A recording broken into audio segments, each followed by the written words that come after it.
Hey there, guys. This is Cole. Welcome to another movie review. Today's movie I'm going to be reviewing is one of my favorite Chuck Norris action movies, and today's action movie I'm going to be reviewing is called Code of Silence, released in 1985, directed by Andrew Davis, starring Chuck Norris. And this is a movie that when it comes to whenever you ask people what their favorite Chuck Norris movie is, this is definitely considered a fan favorite Chuck Norris movie, and I could definitely see why. I do think this is a really good action thriller movie, and I did for the longest time say that Invasion USA is my favorite Chuck Norris movie, and it still probably is, and granted, I have always liked this movie, but I only saw it once and felt like, time to rewatch it, as I saw it was free on Tubi, and yeah, this is still one of my favorite action movies of the 1980s. But anyways, what's the plot of this movie? Well, the plot of this movie is as follows. Chicago Sergeant Eddie Cusack, played by Chuck Norris, is an honest cop fighting a brutal drug war between rival gangs led by Luis Camacho and Tony Luna. While navigating gang warfare, Cusack is ostracized. Sorry if I butchered that, by his fellow police officers for testifying against a corrupt colleague, forcing him to protect Tony Luna's innocent daughter, Diana, on his own. So that's basically the plot synopsis to the movie, and this movie's got a really good cast. You got Dennis Ferreira as Dorto. You got Molly something, I can't pronounce his last name, as Diane Luna. You got Mike Genovese as Tony Luna and Henry Sylvia as Luis Camacho. Some of these names were a little hard for me to pronounce, but anyways, how was this movie received? Well, when Code of Silence was released in 1985, it received decently positive reviews from critics and audiences, and it was considered one of Chuck Norris's better movies at the time. And like I said, I would have to agree with that. And this movie was directed by Andrew Davis, who has directed some of my favorite action movies of all time. If you're not familiar with him as a director, he directed the 1993 action movie The Fugitive, starring Harrison Ford and Tommy Lee Jones, which I absolutely love that movie. That movie's an action classic. He also directed Under Siege, starring Steven Seagal and Tommy Lee Jones, which is another great movie. Above the Law, pretty good Steven Seagal movie. He also directed Collateral Damage, the 2002 action movie starring Arnold Schwarzenegger, which I do rather like that movie. And he directed the 2003 Disney movie Holes, starring Shia LaBeouf, which that's a movie that I've always enjoyed. And this is definitely up there for one of this director's best movies. But now, one thing I will say that I did really like about this movie, I really like the story to this movie. I think this movie has a rather good story, and what I like about this compared to other Chuck Norris movies, typically it's just him fighting your typical bad guy, but here he basically goes against the mafia, which I thought was an interesting change of pace and I do like the idea of Chuck Norris playing a Chicago police sergeant hunting down, the mafia, which is pretty different from the type of action movies that Chuck Norris normally does. So I have to give him credit for trying something different. And again, I do really like the story here, and I think that the action scenes are very well directed by Andrew Davis. But without further ado, let's get into my review. So the movie starts off where we're introduced to Eddie Cusack, like I said, the Chicago sergeant, played by Chuck Norris, and he basically is notified that a group of bad guys are at a building, and so Chuck Norris's character, Eddie Cusack, and his partner, Dorato, basically go to a building to stop these bad guys, and early, and 13 minutes into the movie, close to that point, Eddie Cusack, played by Chuck Norris, runs inside the building to go to the top to where some of the bad guys were, only to find dead people who were shot. So he then hears his partner Dorato from the ground yelling, "Cover the building." So then Eddie Cusack then goes to the front window of the building, climbs down, and he shoots two of the bad guys down. And Dorato, who's injured on the ground, basically yells to Eddie, "Go, go," as we see a van speed away. Then Eddie and other officers shoot at the van, which goes off the road and drives off. Pretty good way to start the movie. And then we cut to 16 minutes and 32 seconds into the movie where Eddie arrives at a crime scene with cops everywhere and criminals handcuffed. And Dorato, aka Eddie's brother, Dorato, which is Eddie's partner, says, "Listen to this, a bait shop. We got some worms, some minnows. We don't even have to get real worms. They're a storage problem. We'll get those rubber ones, And not long after Eddie's injured partner, Dorato, says that, a paramedic puts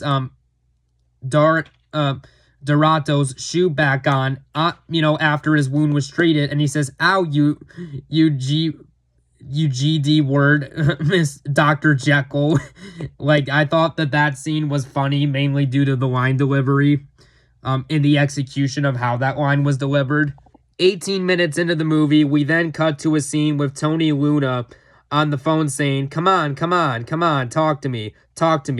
And then Tony whispers on the phone, "What do you know?" And then his wife, Molly, puts her birthday cake on the table, and after Tony is done on the phone, he says, "Molly, come here. I want you to pack me a bag for the lake." "Come on, I'm in a hurry." And then Molly says, "But why?" But then Tony slaps her on the hand with a rolled up newspaper and says, "Business." And Molly goes upstairs, and then Diana basically walks into the room by the stairs, and she basically yells, "Don't do it, Mama." And then Tony says, "Hey, no lip today." And then we cut to the part where Diana, which is Tony's daughter, says, "I cannot believe you. Nothing has changed. Today is Mom's birthday. She deserves better than this. And so do we." Then one of Tony's friends arrives and says, "Hey, Tony, sorry I'm late. I got stuck in traffic, picked up something nice." And then Tony decides to break the news to Victor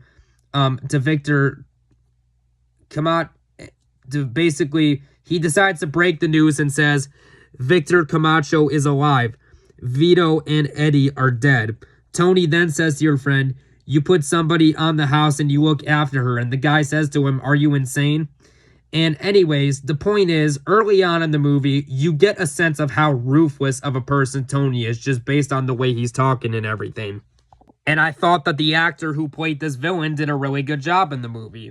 We then cut to the 24-minute, and then another thing I liked, the 24-minute mark of the movie where Eddie is training to fight by punching and kicking two punching gloves on someone's hand. That is a great scene right there. And that scene especially is great because Chuck Norris was actually a real-life martial artist who he started his career in the 70s with that Bruce Lee movie called Way of the Dragon. That's the movie where Bruce Lee fights Chuck Norris in one scene, which I still have not yet seen that movie, but I would like to. But I will say, I have seen the 1973 movie Enter the Dragon. I've seen that one with Bruce Lee. That one's good.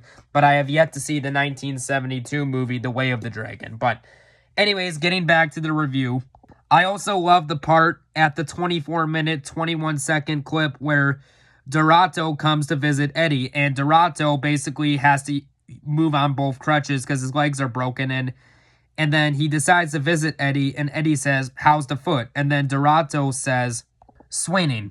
Listen to this. 2GS. We open up a beef and sausage stand just outside of Wrigley Field. You dish out the beef. I take in the cash. Free games. I happen to have a contact downtown." Eddie then says, "How are we going to watch the games if we're not hawking hot dogs, And then Dorato says, I never thought of that. Again, that's the scene. Those scenes are good again, good stuff. Mainly because you buy these two characters as genuine friends, and you buy the chemistry of the two actors playing these characters because they give good performances and they're well-written characters. I also really liked Nick Coppola's as a character who, because Dorato cannot walk properly because of his broken legs, Nick Coppola basically becomes Eddie Cusack's new partner on the police squad.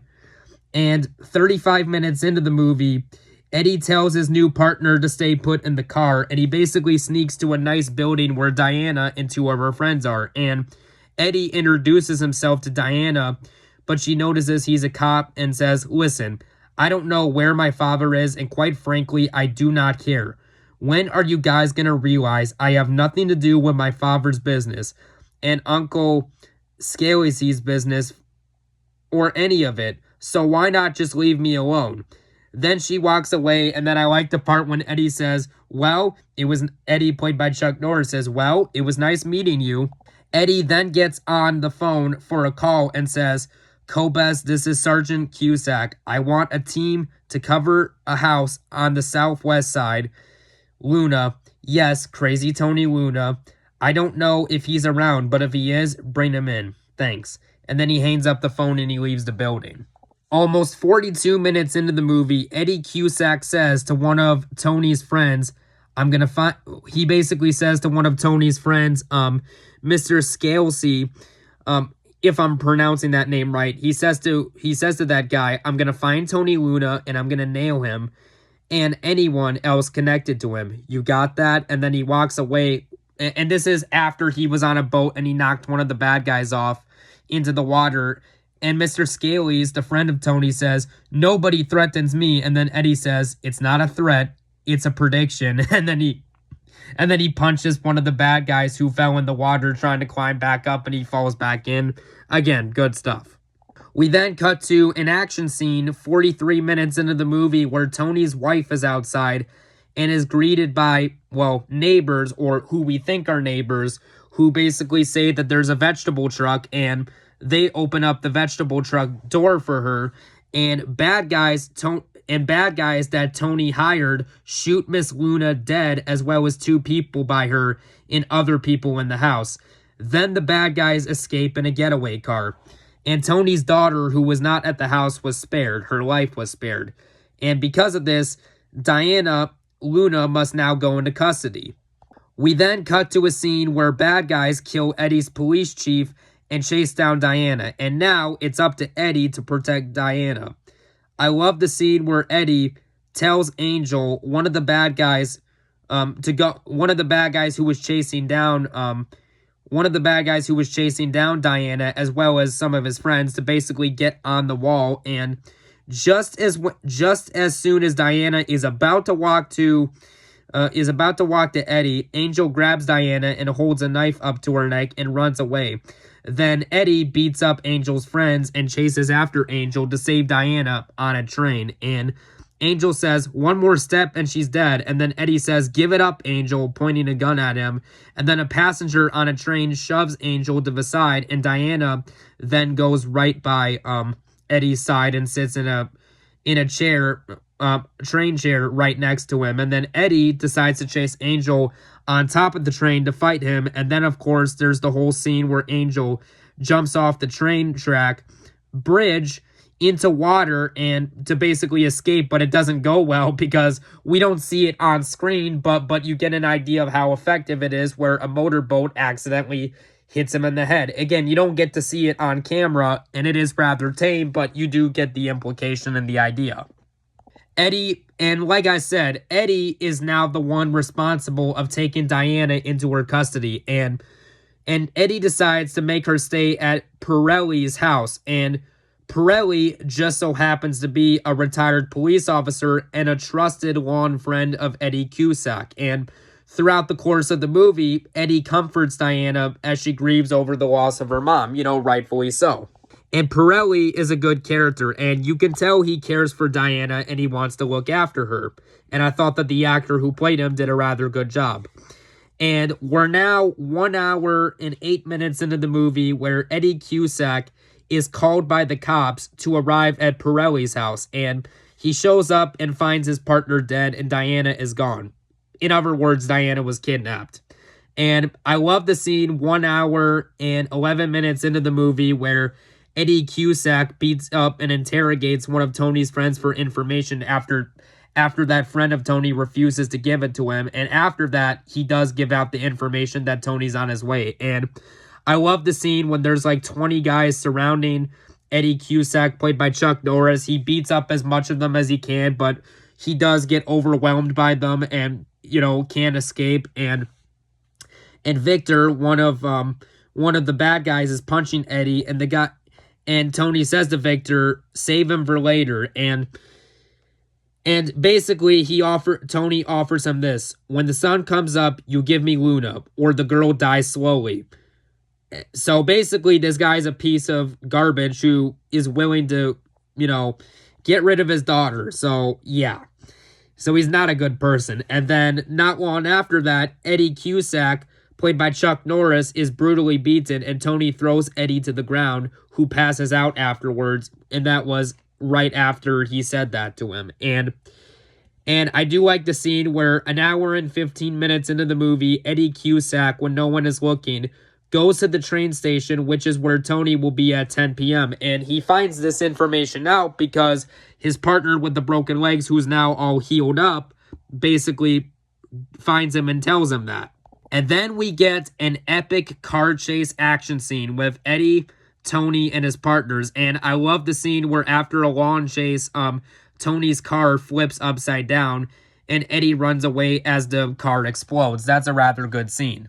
Then, of course, Eddie uses a police army tank, which was actually discussed earlier in the movie. In fact, around the 26-minute mark of the movie, the whole police squad was introduced to like this remote control, basically police army tank that would actually shoot missiles at enemies. And he decides that he's going to use it on the bad guys and blow them away. And we then cut to 1 hour and 26 minutes into the movie where Eddie Cusack uses a rocket launcher to blow open a warehouse door. And then he goes inside the building, blasting bad guys with a shotgun, and he goes to rescue Diana. And I gotta say, the last 13 minutes of this movie are an absolute blast. And I love the final showdown between Eddie and Lewis, where Lewis is very close to killing Diana, but at the last second, Eddie is able to save her by shooting Lewis, so Lewis's plan did not work. Then the movie ends where the cops and the paramedics arrive, taking Diana to a hospital, for medical treatment, and the movie ends on a happy note where Dorato reunites with Eddie and says, "Hey Eddie, hey partner, I have a great idea. Mail order Christmas trees. Think about it." Then a cop says to Eddie, "See you later," and then "See you later," as a question, and then Eddie says, "Yeah," and then he gets into a police car, which gives him a ride home, and all the cops walk away from where the explosion happened, and the movie ends on a good note. So yeah, I know this was a bit of a long review, but I decided to do it because I love this movie, and I felt like a review of this length was the proper way to talk about everything I like about it. And so yeah, if I really only have one negative, it does start a little slow the first 10 minutes, but other than that, this is a really good movie, really good action thriller movie that I would definitely recommend. It's currently free on Tubi. I think it might be free on Prime Video, but I'm not sure. But yeah, on a scale of 1 to 10, I'm going to give Code of Silence a 9 out of 10. So yeah. Anyways, guys, thanks for watching my review, and I'll see you guys later. Bye-bye now.